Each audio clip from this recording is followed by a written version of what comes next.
Friend, સુરતી રસોઈમાં તમારું સ્વાગત છે। આજે આપણે ઝીંગાની રેસીપી બનાવવાની છે। ઝીંગાની રેસીપી બનાવવા માટે આપણે પહેલાં 2 કાંદા છોલી લઈશું ને એને છીણી લેવાના છે અને પછી ટામેટાને બી આપણે છીણી લેવાનું છે।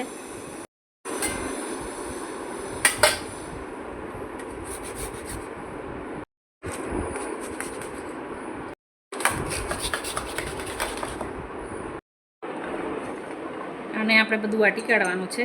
આદુ ધાણું ને લસણ છે અને વાટી કાઢીશું આપણે। આ છે લાલ મરચું છે ને આ ટામેટા મેં છીણી લીધા છે। આપણે વઘાર કરીશું ઝીંગાનો।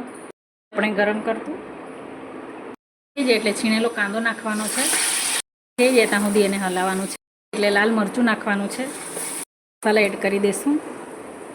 આ ગરમ મસાલો છે, આ હળદર છે ને પછી આપણે હલાવીશું। પછી છીણેલું ટામેટું નાખવાનું છે। થઈ જાય ને પછી આપણે ઝીંગા નાખીશું। ગ્રેવી સરસ થઈ ગયેલી છે એટલે આપણે ઝીંગા નાખી દઈશું। આ ઝીંગા છે,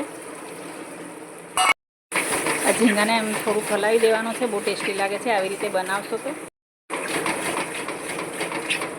વચ્ચે વચ્ચે એને હલાવતા રહેવાનું છે આવી રીતના।